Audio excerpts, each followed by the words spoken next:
오늘 설교의 성경 본문 제가 봉독하겠습니다. 창세기 1장 1절부터 5절, 신명기 33장 26절부터 29절 말씀입니다.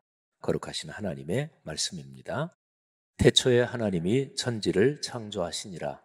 땅이 혼돈하고 공허하며 흑암이 깊음 위에 있고 하나님의 영은 수면 위에 운행하시니라. 하나님이 이르시되 빛이 있으라 하시니 빛이 있었고 빛이 하나님이 보시기에 좋았더라. 하나님이 빛과 어둠을 나누사 하나님이 빛을 낮이라 부르시고 어둠을 밤이라 부르시니라. 저녁이 되고 아침이 되니 이는 첫째 날이니라. 여수르니여 하나님 같은 이가 없도다. 그가 너를 도우시려고 하늘을 타고 궁창에서 위엄을 나타내시는도다. 영원하신 하나님이 네 처소가 되시니 그의 영원하신 팔이 내 아래에 있도다. 그가 내 앞에서 대적을 쫓으시며 멸하라 하시도다. 이스라엘이 안전히 거하며 야곱의 샘은 곡식과 새 포도주의 땅에 홀로 있나니 곧 그의 하늘이 이슬을 내리는 곳에로다. 이스라엘이여 너는 행복한 사람이로다. 여호와의 구원을 너같이 얻은 백성이 누구냐? 그는 너를 돕는 방패시요 내 영광의 칼이시로다. 내 대적이 내게 복종하리니 내가 그들의 높은 곳을 밟으리로다. 아멘. 우리 교회에 건물이 크게 두 덩어리죠. 지하 4층, 지상 10층, 이 1만 평, 이 건물을 말씀성전이라고 부릅니다. 그리고 이제 코로나 첫 해 2020년 가을에 준공된 그 옆에 있는 선교관, 이거를 이름이 말씀 3 선교관이죠. 제가 사진을 한 장 보여드릴 텐데 퀴즈를 하나 내겠습니다. 자, 이 사진에 말씀 3 선교관이 나오죠.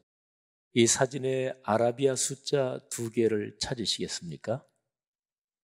예, 저기에 왼쪽 아래에 왼쪽 부분에 6자가 있죠. 그리고 오른쪽 위에 이렇게 7자가 있죠.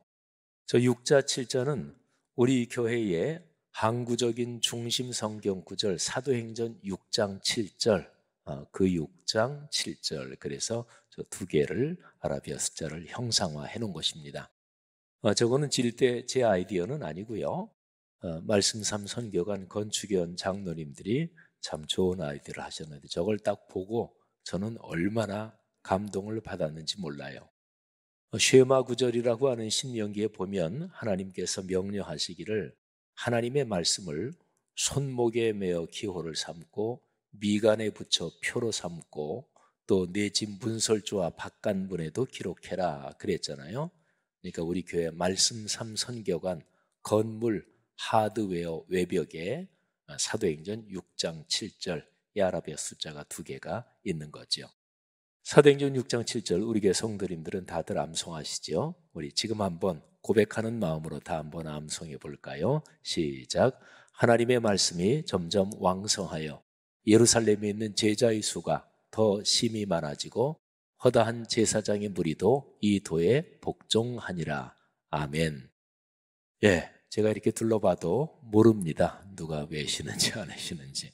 더군다나 마스크를 다 하셔서 마스크 풀러도 모르죠. 어쨌든 6장 7절 말씀, 그 핵심이 하나님의 말씀이 우리의 삶에서 살아 움직인다. 그리고 제가 좋아하는 표현인데 작동한다. 이제 그런 내용이죠. 교회의 본질이고 우리 기독교 신앙의 축복입니다. 오늘 설교와 그리고 이번 주간 수요일 설교는 모세오경 1, 2 이렇게 진행이 됩니다. 모세오경은 전통적으로 창세기부터 구약성경 차례대로 5권의 책, 창세기, 출애굽기, 레위기, 민수기, 신명기 이 5권의 책을 모세오경이라고 불러요. 근데 전통적으로 모세가 기록한 걸로 그렇게 보고 또 그렇게 전해져 내려옵니다. 그래서 모세오경. 영어나 독일어 성경에서는 우리 한글 성경은 뭐 창세기, 출애굽기 각 권의 이름이 붙어 있는데 다른 번역에서는 그냥 모세 1, 모세 2 이렇게 이제 이름을 붙이기도 합니다. 유대인들은요 구약 성경을 3 덩어리로 나눕니다. 첫 번째 덩어리가 율법서, 이게 모세오경이에요. 그 다음에 두 번째 덩어리가 예언서, 그리고 세 번째 덩어리가 성문서, 거룩할 성자의 그럴 문자, 그러니까 거룩한 책들. 여기 뭐 시편, 잠언, 전도서 이런 것들이 쭉 들어가요. 이 세 개 덩어리를 히브리어로 이렇게 발음합니다. 율법서는 토라. 이거는 많이 좀 들어보셨죠. 그래도 그 다음에 두 번째 예언서는 네빔, 그리고 세 번째 성문서는 케투빔, 이렇게 발음합니다. 근데 유대인들은 또 실제적으로 구약 성경의 내용에서도 모세오경이 아주 중요합니다.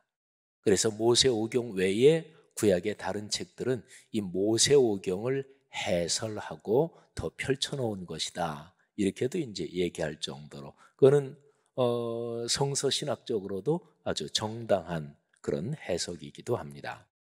토라라는 말은 가르침 뭐 이런 뜻인데, 내용을 살려서 좀 더 강조하면 아주 순수한 하나님의 말씀, 하나님의 가르침, 이런 뜻입니다. 자, 창세기부터 이 신명기가 참 중요합니다. 우리가 1차 성경 주일, 1차 우리가 읽는 성경 통독, 정독하는 부분이 바로 모세오경입니다. 동네 세메줄 성경으로는 1권하고 그리고 2권 한 절반 정도까지 이 5권의 책이 수록이 되어 있습니다. 자, 창세기부터 신명기까지의 내용을 한번 우리가 쭉 보는데, 이게 아주 굵은 선이 쭉 하고 흐릅니다. 5권의 책은 내용상으로 보면 아주 한 덩어리처럼 그렇게 이어져 있습니다.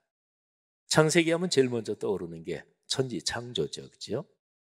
창조에서 아주 중요한 거는 하나님이 말씀으로 천지를 창조하셨다, 이것입니다. 오늘 우리가 같이 읽은 1장 1절부터 5절에는 첫날 창조, 그러니까 빛을 만드신 그런 장면이 있죠. 그런데 하나님이 어떻게 만드셨나요? 빛이 있으라, 이렇게 말씀하셨고, 말씀의 내용대로 현상이, 그리고 실제적으로 이게 나타난 거죠. 그러니까 말씀이 삶의 현장에서 드러난 거죠. 그러니까 창조는 말씀으로 창조한 거예요. 그리고 창세기 1장에서 아주 중요한 게, 하나님이 하루하루 창조하시면서 야, 참 창조된 거 보니까 참 멋지다, 아름답다, 보기 좋다, 이렇게 말씀하시죠. 감탄하시죠. 하나님이 보시기에 좋았더라, 이게 7번 나옵니다. 맨 마지막이 1장 31절인데, 하나님이 지으신 그 모든 것을 보시니 보시기에 심히 좋았더라. 저녁이 되고 아침이 되니 이는 6째 날이니라. 근데 우리 교회가 2022년 중반까지 쭉 20몇 년을 발행해온 보시니 참 좋았더라 묵상지, 요 이름이 창세기 1장 31절에서 따온 거예요. 근데 하나님이 창조하신 것이 왜 보시기에 좋았을까요? 그거는 하나님 심중에 있는 뜻대로 그대로 됐기 때문에 보시기에 좋으신 거예요.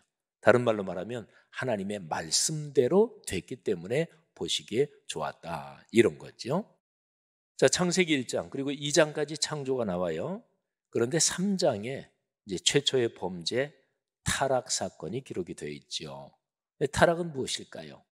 이 창세기의 창조, 1, 2장의 창조의 그 요점을 생각하면 타락은 이런 거겠구나 알 수가 있어요. 자, 창조는 말씀대로 됐고 그래서 보시기에 좋았잖아요. 그러면 타락은 그 반대예요. 그러니까 말씀에 순종하지 않은 것입니다. 그러니까 하나님의 말씀대로 살지 않은 거예요. 처음 사람 아담과 하와가 동산 중앙에 있는 선악을 알게 하는 나무, 그 열매는 먹지 말아라, 하나님의 말씀이잖아요. 근데 말씀에 순종하고 말씀을 어긴 것입니다. 이게 바로 타락의 핵심이고 죄의 본질입니다. 혹자는 이렇게 말씀하시고 또 생각하실 수도 있겠어요. 아유, 하나님이 그렇게 죄 짓지 못하도록 만들어 놓으셨으면 좋았을 거 아니냐, 선악과를 만들어 놓지 말든지. 그런데요, 하나님이 천지를 창조하실 때 사람은 아주 특별한 존재로 만드셨습니다. 하나님이 형상을 주신 거거든요. 하나님의 형상의 핵심이 무엇일까? 그거는 뭐 몇 가지 표현으로 할 수 있는데 오늘 이 설교 맥락에서 표현하면 하나님께서 사람에게 인격성을 주셨고 자기 인격적으로 자유롭게 결단할 수 있는 자유의지를 주신 거예요. 근데 어느 정도 자유의지냐면 하나님이 무슨 말씀을 하시는데 하나님 제 판단은 싫습니다. 저는 거부합니다. 하나님의 뜻을 거절할 수도 있는 자유의지. 뭐 그래야 사실은 뭐 진짜 자유의지죠. 그러니까 하나님이 주신 자유의지 때문에 인간은 뭐 천사보다 또는 그 어떤 피조물보다 가장 특별하고 아름다운 존재입니다. 근데 이것 때문에 이걸 가지고 이제 범죄한 거죠. 말씀을 어긴 거지요. 자, 창세기 3장의 타락은 말씀을 어긴 것. 그러니까 말씀이 삶으로 이어지지 않고 여기에 문제가 생기고 블로킹이 생기고 여기에 균열이 생긴 것. 이게 바로 타락입니다. 이 창세기 3장의 타락이 쭉 해서 11장까지 계속 이어집니다. 11장에서는 타락이 제일 그야말로 하늘을 찌를 듯이 타락이 올라갑니다. 또는 타락이 깊어집니다. 그게 바벨탑 사건이에요. 그러니까 하나님의 말씀을 거역한다 이 정도가 아니라 에이 하나님 필요 없다 치워버리자. 우리 인간이 하나님이 되면 되지 뭐. 인간이 신이 되면 되지 뭐. 그래서 이제 탑을 높게 쌓고 그리고 우리 이름을 내자. 이제 바벨탑 사건의 본질은 이제 그런 것입니다. 자, 이런 상황에서 하나님이 인류를 구원하시는데 그러면 구원은 무엇일까요? 자, 창조와 타락 이걸 요점을 짚어드렸잖아요.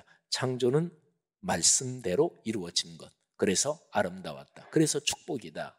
근데 타락은 말씀을 어긴 것이잖아요. 그럼 구원은 무엇일까요? 다시 창조의 아름다움으로 돌아가는 거니까 하나님의 말씀, 하나님의 뜻에 순종하고 그리고 거기에서 아름답게 흐르는 하나님의 영육간의 축복을 누리며 사는 것, 이게 구원이잖아요. 그래서 하나님이 이런 생각을 하십니다. 한 사람을 부르자. 그리고 그 한 사람을 통해서 쭉 자손이 이어지고 또 사람이 퍼져가지고 한 집단, 한 민족을 이룰 텐데 요 한 사람 그리고 그 사람을 통해서 이루어질 한 민족이 말씀에 순종하는 말씀이 삶이 되는 이런 샘플을 보이게 하자. 그래서 창조의 주권자인 내가 이 세상을 창조했는데 복을 누리며 아름답게 사는 길이 바로 여기다. 이거를 세계 모든 민족에게 보여주자.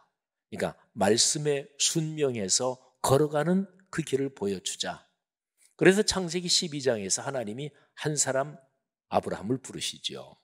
그리고 아브라함을 통해서 아브라함은 이스라엘 민족의 시조죠. 그래서 이스라엘 민족이 형성이 됩니다. 창세기 이제 11장까지 아까 말씀드렸고 12장부터 맨 끝에 50장까지는 아주 구조가 어떻게 보면 단순합니다. 네 사람 신앙의 선조가 나옵니다. 아브라함의 아들이 이삭, 그리고 그 밑에가 야곱, 그리고 요셉 이렇게 이어지죠. 그래서 창세기 12장부터 50장은 아브라함, 이삭, 야곱, 요셉 이런 이야기입니다. 근데 그 모든 이야기의 핵심은 아브라함을 보면 잘 알아요. 하나님이 아브라함을 불러서 아브라함의 인생에서 훈련시키신 것이 사실은 그냥 딱 한 가지입니다.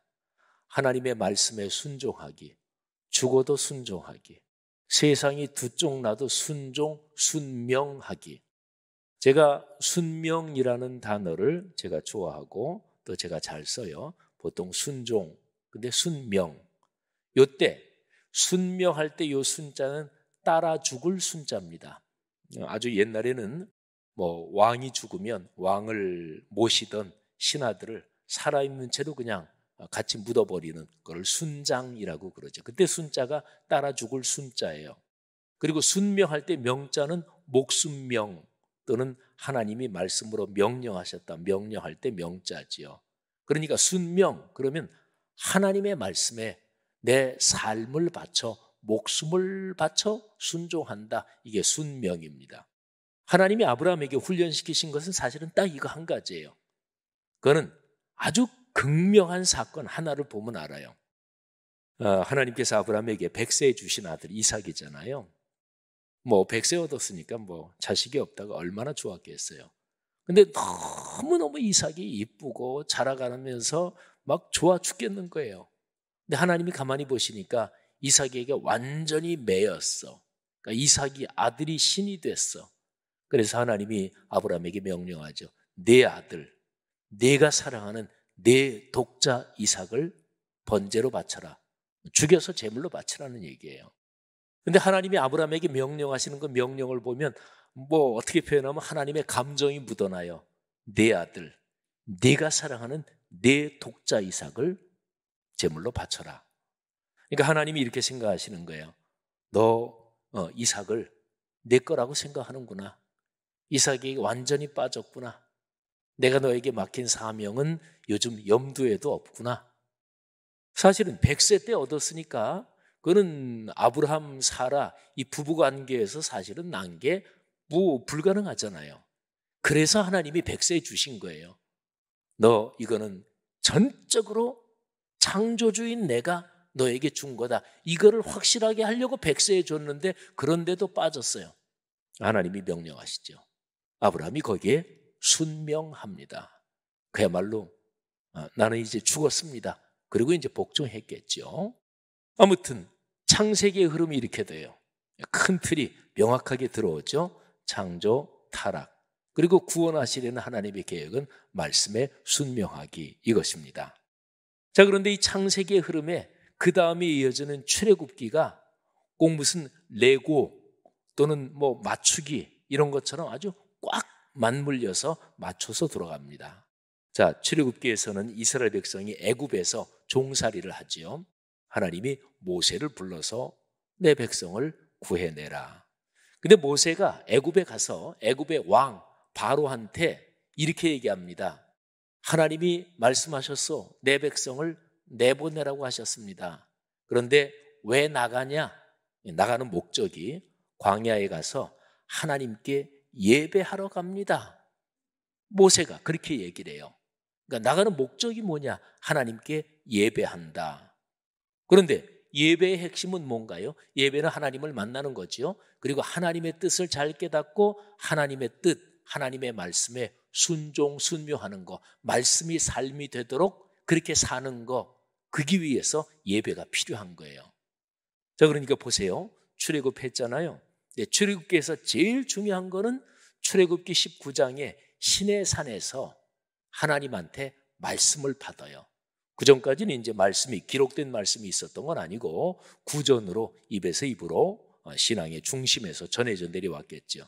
근데 모세가 이스라엘 백성들을 이끌고 나가서 시내산에서 하나님이 나타나셔서 십계명의 돌판에는 하나님의 손가락으로 아예 직접 써주셔요. 그리고 이제 그 외의 말씀을 하나님이 쭉 들려주신 거를 모세가 쭉 적고 이랬겠죠.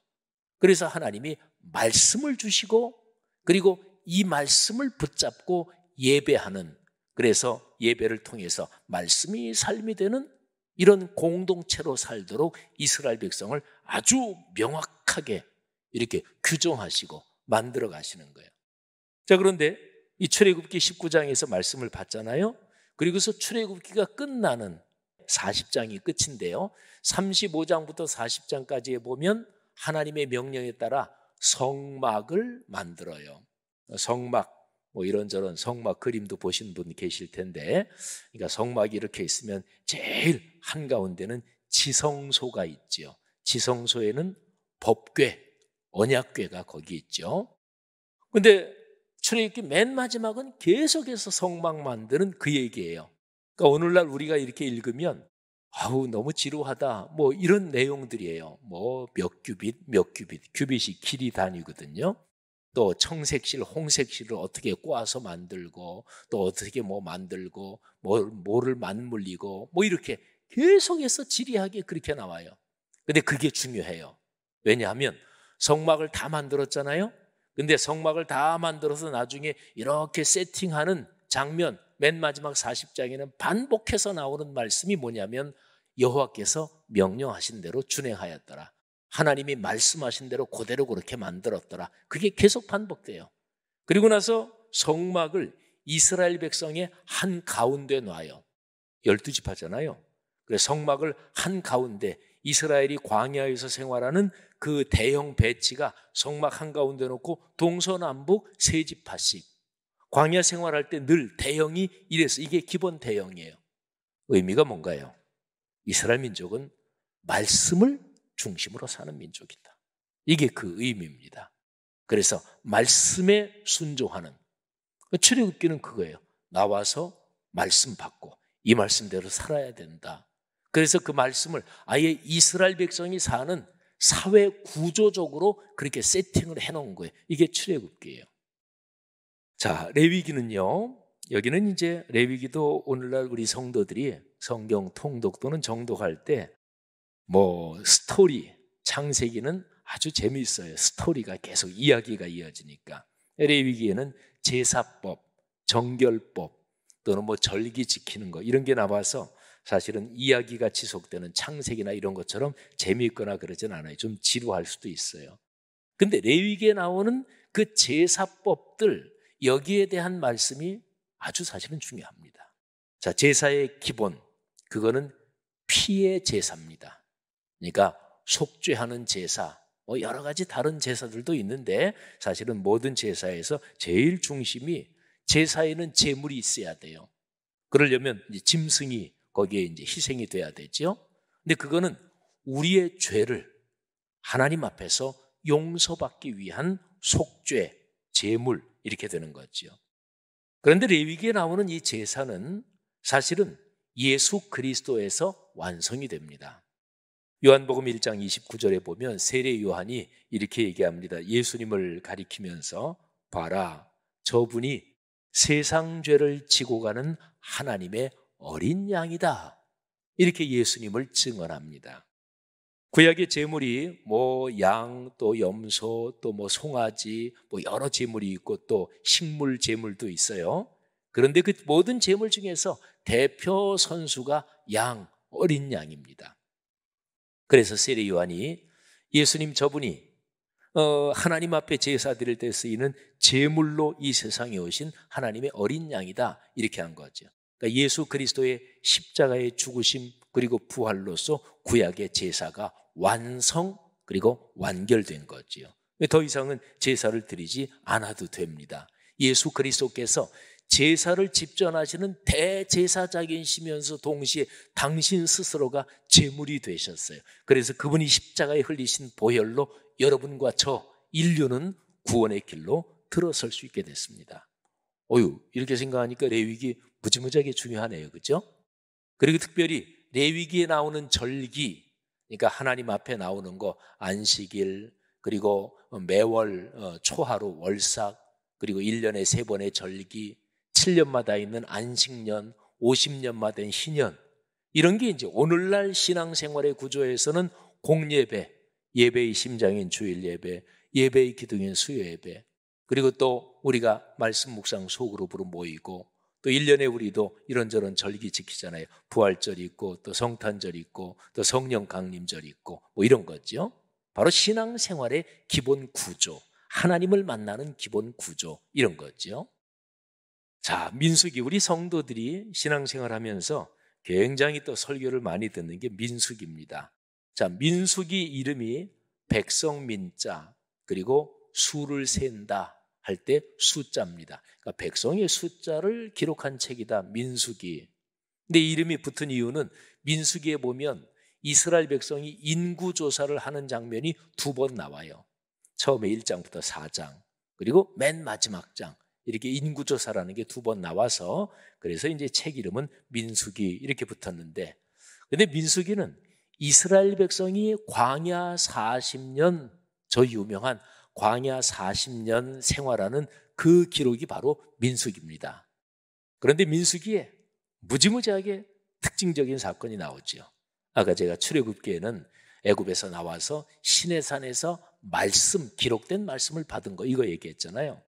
근데 민수기 13장, 14장에 보면 이스라엘 백성이 시내산에서 하나님의 말씀을 받고 그리고 그렇게 많은 시간이 지나지 않아서 드디어 가나안 땅에 들어갈 경계에 도착합니다. 가나안 땅이 위아래로 이렇게 길어요. 근데 남쪽 경계, 거기가 가데스 바네아라는 곳에 이제 드디어 도착합니다. 근데 거기서 저 유명한 사건이 생겨요. 12명의 정탐꾼을 보냈는데, 그런데 10명의 정탐꾼은 거기 가나안 땅 사는 족속을 보고 와서 완전히 그냥 아주 열등감에 빠져가지고 뭐 올라가서 가나안 땅을 점령하기는커녕 우리 다 죽는다, 게임이 안 된다. 그래서 그 사람들하고 비교해보면 우리는 메뚜기 같은 존재들이다. 뭐 하나님께서 그래, 현실적으로는 그럴지 몰라도 내가 너희와 함께한다, 내가 약속한 땅이다. 그러니까 하나님의 말씀의 약속을 믿는 믿음이 그들에게는 없었던 거죠. 여호수아 갈렙은 달랐습니다. 이 두 사람도 12 정탐꾼 중에 속해 있었는데 이 두 사람은 아니다, 하나님이 우리에게 약속하신 땅이다, 하나님의 약속처럼 아름답고 풍요로운 땅이다, 그리고 그 사람들이 강한 것 같아도 하나님이 우리와 같이 계시니까 그들은 우리의 밥이다, 이렇게 얘기를 하지요. 근데 결국 백성들은 부정적인 얘기를 군중들은 더 많이 잘 들어요. 그래서 이제 거기에서 가나안 땅에 들어가지 못하지요. 아주 유명한 사건이죠.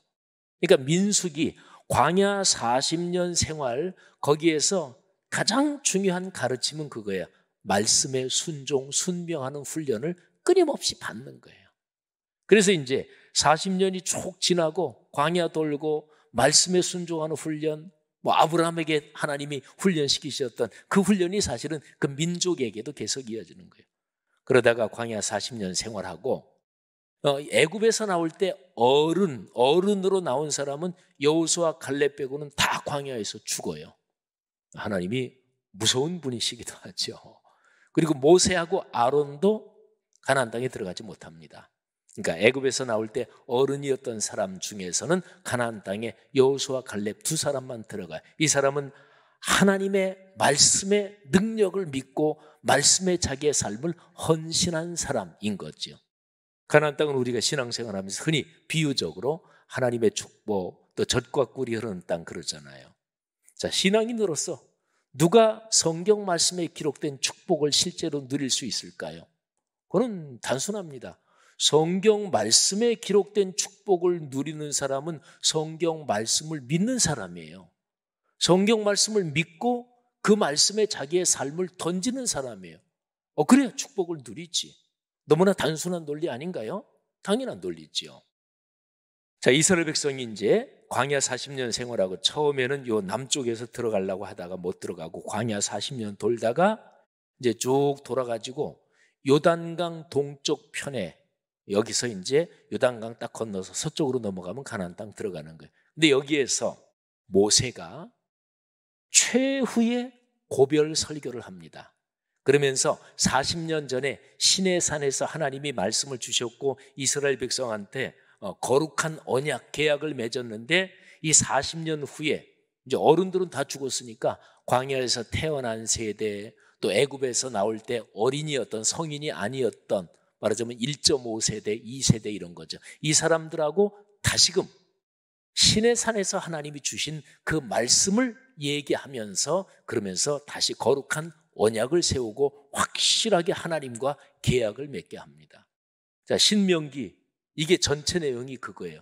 그래서 신명기 책 이름은 우리 이제 한글로는 새로울 신자, 그리고 명자는 하나님의 명령, 말씀을 말해요. 그러니까 새로운 말씀 또는 두 번째 말씀. 그래서 이제 신명기에 다른 이런저런 책 이름은 두 번째 율법, 두 번째 말씀 이런 거예요.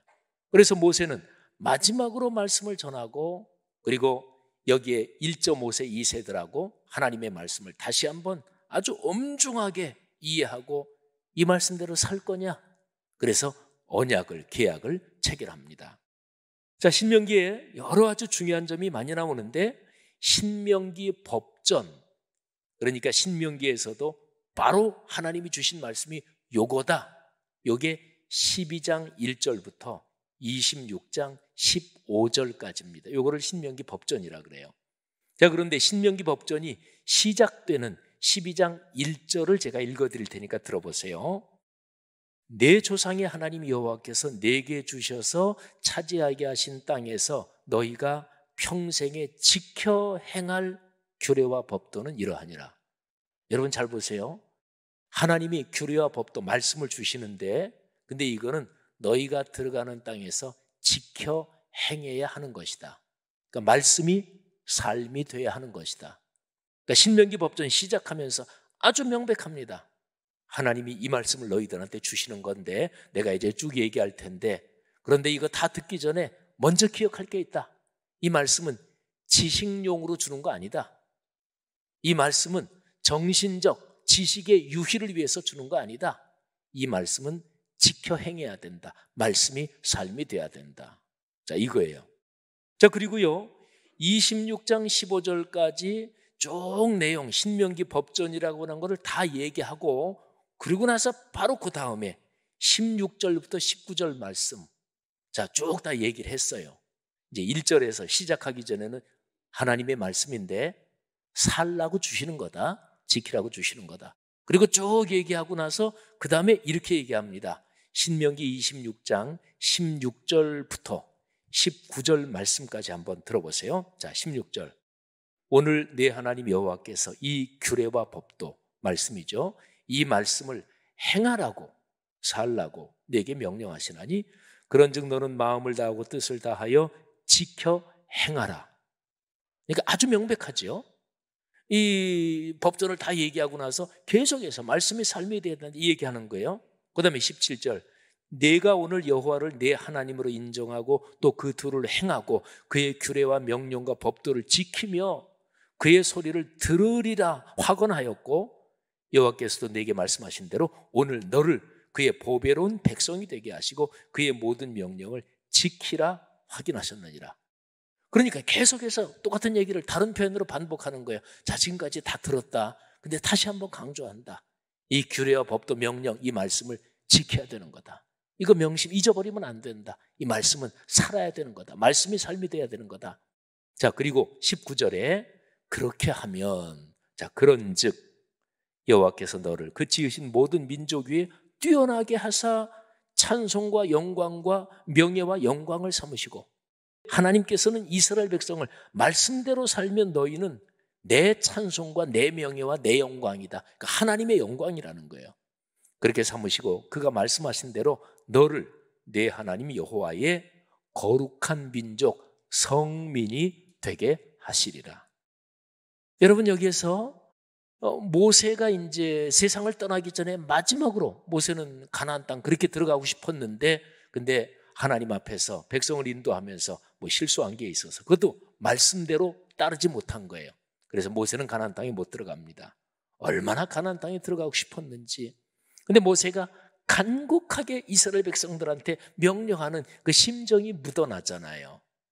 하나님이 우리에게 주신 거, 바로 시내산에서 주신 기록된 말씀, 그 말씀대로 살지 않아서 광야 40년 동안 그 훈련을 받은 건데, 이제 마지막으로 다시 한번 하나님과 지금 여기 1.5세 2세들이 다시 한번 언약을 맺으면서 꼭 기억해라.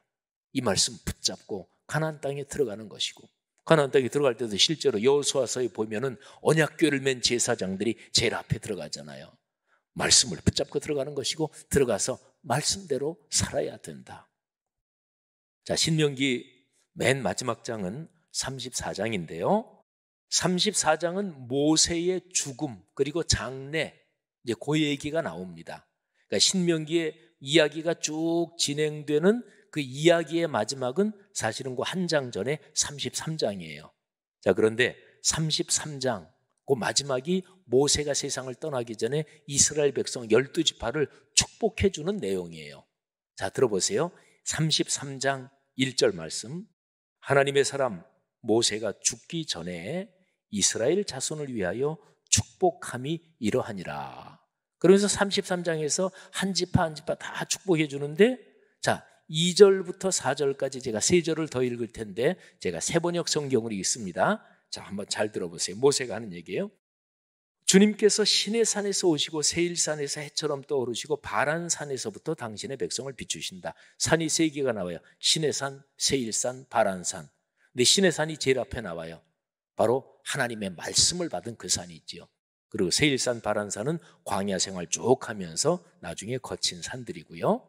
수많은 천사들이 그를 옹이하고 오른손에는 활활 타는 불을 들고 계시다. 하나님이 시내산에서 나타나셔서 말씀을 주실 때 시내산이 불 붙는 것 같았고, 그 불과 구름, 이거는 하나님이 지금 여기 계시다, 이런 상징이죠. 자, 그리고 3절. 주님께서 뭇 백성을 사랑하시고 그에게 속한 모든 성도를 보호하신다. 그러므로 우리가 주님의 발 아래에 무릎을 꿇고 주의 말씀에 귀를 기울인다. 여러분, 이거 참으로 중요한 표현이잖아요. 주의 발 앞에 무릎을 꿇고 그의 말씀에 귀를 기울인다. 오늘을 사는 우리 신앙인들이 이 말씀을 나 자신에게 적용해서 묵상해 봐야 돼요.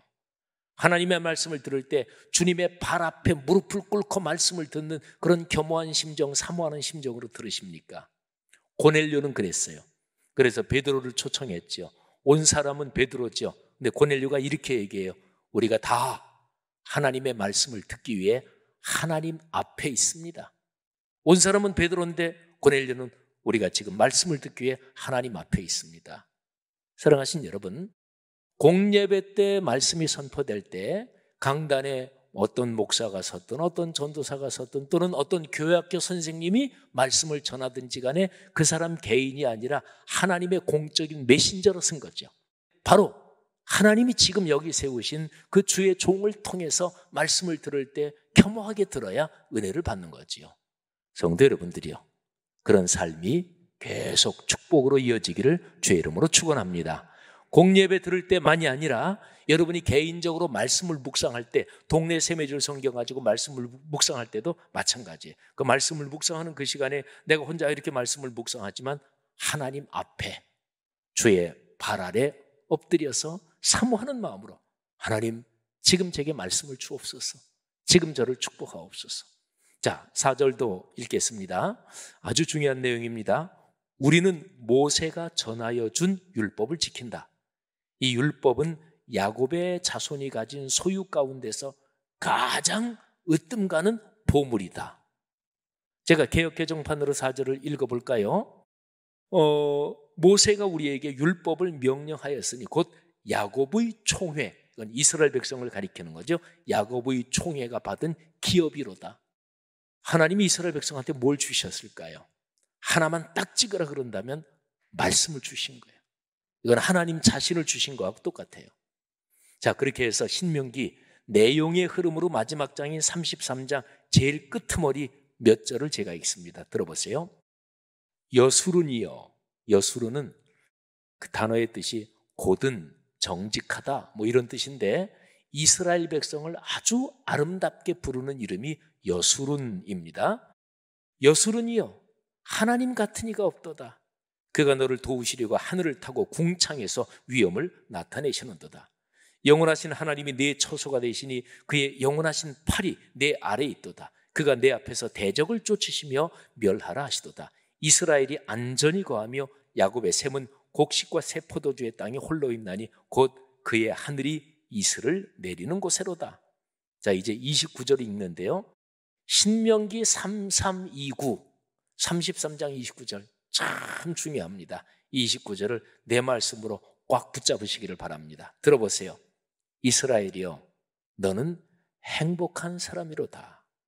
여호와의 구원을 너같이 얻은 백성이 누구냐? 자, 여러분 감탄을 하는 거잖아요. 이스라엘이여, 너는 참 행복한 민족, 행복한 사람이다. 왜? 하나님의 말씀을 받은 민족이기 때문에. 하나님의 구원을 너같이 얻고 너같이 체험한 백성이 누구냐? 그러니까 하나님의 말씀이 삶에서 이루어지는 이거를 계속 훈련받으면서 그렇게 구원 얻은 백성이 누구냐? 그러니까 당연히 다 없죠. 하나님이 아브라함을 불러서 한 민족을 이루고 이 민족을 샘플로 삼아서, 무슨 샘플? 말씀이 삶이 되는 게 창조의 축복이다. 이 샘플로 삼아서 세계 모든 민족이 이 민족 보고 저렇게 살면 복 받는구나, 이거 보여주려고 했으니까 그 민족 외에는 없죠. 이스라엘 민족은 그 사명을 사실은 성취하지 못했습니다. 그래서 구약의 이스라엘 12지파로 구성되는 이스라엘 민족을 영적으로 잇는 게 12제자로 구성된, 말하자면 예수님의 제자들, 교회 공동체예요. 이 29절 말씀은 교회 공동체를 향한 축복의 말씀입니다. 그리스도의 몸인 교회 공동체의 그리스도인 성도들이여, 너희는 행복한 사람이다. 하나님의 구원을 말씀을 통해, 말씀 묵상을 통해 너희같이 얻은 백성이 누구냐? 그리고 뒤에 이제 이어지는 거는 그는 너를 돕는 방패시오 내 영광의 칼이시로다. 내 대적이 내게 복종하리니 내가 그들의 높은 곳을 밟으리로다. 성도 여러분들이, 우리 교회가 작년 6월부터 동네 세매줄 성경 가지고 말씀 묵상을 시작했습니다. 근데 그리고 오늘부터 이제 성경 정독, 말씀 묵상은 6년 되면 성경 한 바퀴 돌아가고, 오늘부터 시작되는 성경 정독은 1년 반마다 성경 한 번씩 통독, 정독으로 통독하는 거예요. 이게 우리 교회 신앙생활의 기본이에요. 그런데 특별히 말씀 묵상, 오늘부터 시작되는 2주간 성경 정독, 모든 성도들 다 참여하시기를 바랍니다. 그래서 동네 세매줄 성경 1권, 2권, 우리가 지금 동네 세매줄 성경으로 말씀 묵상을 8권으로 시작했고 작년 6월부터 지금은 9권 하고 있죠. 근데 9권 하고서는 1권으로 넘어갑니다. 10권 안 하고 1권으로 가요. 그러니까 이 2주간 동안에 1권, 2권 절반까지 성경 정독 연필 가지고 이렇게 쭉 정독하면 이제 바로 얼마 안 있어서 여러분들이 연필로 정독한 그거를 말씀 묵상하시는 거죠. 근데 하루에 한 면씩 말씀 묵상하는 거, 이게 대단히 중요합니다.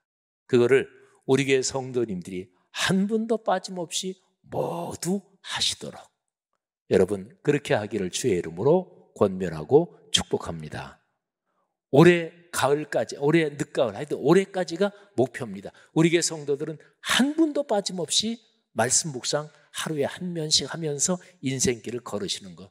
제가 지금 중층까지 다 보는 이유가 있어요. 우리 교회 모든 성도들 한 분도 빠짐없이 그렇게 지금 각 교구 목회자들이 한 분씩 한 분씩 성도들을 이분이 말씀 묵상 하고 있나 안 하고 있나 그거 다 파악하고 있습니다. 교구 목회자들이 권면할 거예요. 이 집사님 말씀 묵상 어려우신가요? 이렇게 하시면 됩니다. 근데 목회자라 그래서 성도들에게 다 얘기를 편하게 할 수 있는 게 아니에요. 어떤 성도는 뭐 말씀 묵상 좋은 거 나 알고, 또 담임 목사 강조하시니까 오케이 그건 나 알지만 나는 신앙생활 그렇게까지는 안 합니다. 또 나는 주일 예배 한번 드리고 뭐 말씀 묵상 소그룹에 참여하는 거 그건 안 합니다. 목회자들이 좀 이렇게 열심히 권면하면 아주 날카롭게 얘기하고 그러는 성도들도 있어요. 그러면 목회자라고 그래서 그 뭐 계속 얘기 못 하잖아요. 근데 교구 목회자들이 얘기할 거예요. 권면할 거예요. 한 분도 빠짐없이 그렇게 할 거예요. 그리고 교구 목회자들이 얘기해서 안 되면 제가 얘기할 겁니다. 근데 얘기해서 자꾸 목회자라 그래서 그렇게 하지 마십시오. 기분 나쁩니다. 그래도 얘기할 겁니다. 제가 코로나 3년 중에 하나님께 받은 책망이 크고 제가 회개한 게 많아요. 야, 지목사야. 말씀을 묵상하며 사는 게 얼마나 중요한지, 그리스도인에게 생명 같은 건데 너는 예수 처음 믿고 고등학교 1학년 때 74년에 예수 믿으면서부터 바로 큐티 말씀 묵상 배웠고 50년 동안 그렇게 살아왔고 너 40년 동안 목회하면서 신학 공부하면서 내가 그거 분명하게 가르쳐줬는데 이 중요한 거 왜 내가 목회하는 교회 성도들에게 왜 더 철저하게 강조 안 하냐? 그러니까 여러분들이 기분 나빠 하더라도 제가 얘기할 거예요. 그래서 이런 교회에서 내가 신앙생활 못하겠다 그래도 할 수 없어요. 제가 여러분보다 하나님이 더 무서워요. 성도 여러분들이요, 말씀 묵상 하셔야 돼요. 한 분도 빠짐없이, 한 분도 빠짐없이, 적어도 올해 말까지는. 근데 한번 우리 목회자들이 세심하게 살펴서 잘 도와드리고 그렇게 할 겁니다. 저도 계속 기도하고 있습니다. 성도 여러분들이요, 창세기부터 신명기까지 쭉 흐름이 너무나 명백하잖아요. 그죠? 지 목사님은 기승전 말씀 묵상이야. 모든 거 결론은 다 말씀 묵상. 근데 여러분, 이게 성경학자들, 성사학자들이 창세기부터 쭉 신명기까지 이어지는 객관적인 연구의 결과입니다. 성도 여러분들이요, 말씀 묵상으로 하나님의 복이 여러분의 인생에, 또 아들, 딸, 손녀, 손자 여러분의 삶에 넘쳐 흐르기를 주님의 이름으로 축복합니다. 그래서 한국교회, 해외 한인교회까지 포함해서, 또는 더 나아가서 미국, 영국, 아프리카, 아시아, 오늘의 세계교회가 이 시대에 하나님의 축복을 받고 사는 길이 뭐냐? 그러면 대한민국 서울 성수동에 있는 말씀삼 공동체라는 별명이 붙은 그 교회 봐라. 하나님께서 우리를 축복의 통로로 삼으실 것입니다. 이 사역을 위해서 여러분의 가정 경제를 축복할 것입니다. 이 사역을 위해서, 동네 세매줄 성경 사역을 위해서 하나님께서 여러분의 아들, 딸, 손녀, 손자의 사회적 성취, 인생 여정을 축복하실 것을 믿으시기를 바랍니다. 하나님이 우리 교회 공동체를 통해서 큰 일을 행하시기를 다시 한번 주의 이름으로 축복합니다.